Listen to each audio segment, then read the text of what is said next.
জামায়াত তার আদর্শ নিয়ে রাজনীতি করুক। এরপর রাজনীতি গড়িয়েছে বহুদূর। দলীয় সংঘাত পেরিয়ে দল থেকে বেরিয়ে যান মাওলানা আব্দুর রহিম। এখন বলি, কে এই মাওলানা আব্দুর রহিম? মাওলানা আব্দুর রহিম 1955 সালে পূর্ব পাকিস্তান জামায়াতের আমির নির্বাচিত হন।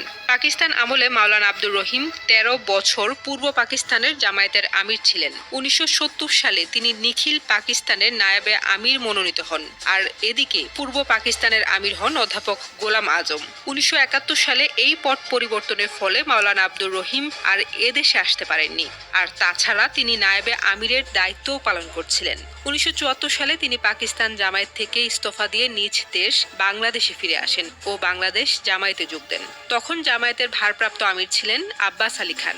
জামায়াত তখন আন্ডারগ্রাউন্ডে অ্যাক্টিভ ছিল। পরের বছর মাওলানা আব্দুর রহিম আমির নির্বাচিত হন ও 2 বছর আন্ডারগ্রাউন্ড জামায়াতের আমির ছিলেন। পরবর্তীতে জামায়াত ত্যাগ করে ইসলামী ঐক্য আন্দোলন এবং 1987 সালে ইসলামী শাসনতন্ত্র আন্দোলন প্রতিষ্ঠার সাথে যুক্ত হন।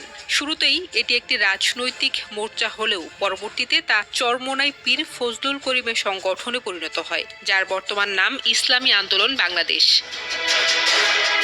কথিত আছে মাওলানা আব্দুর রহিম জামায়াতের কর্মকাণ্ড ও লক্ষ্য উদ্দেশ্যের সাথে বিরোধ করে বেরিয়ে গেছেন। অনেকেই বলেন মাওলানা মওদুদির সাথে বিরোধে জড়িয়ে জামায়াত ত্যাগ করেছেন। এটাও বলা হয় অধ্যাপক গোলাম আজম মাওলানা রহিমকে জামায়াত থেকে বের করে দিয়ে তার অবস্থান প্রতিষ্ঠিত করেছেন। তবে কোনো ব্যাখ্যার সঠিক কিংবা চূড়ান্ত সত্য এখনও নির্ধারিত হয়নি।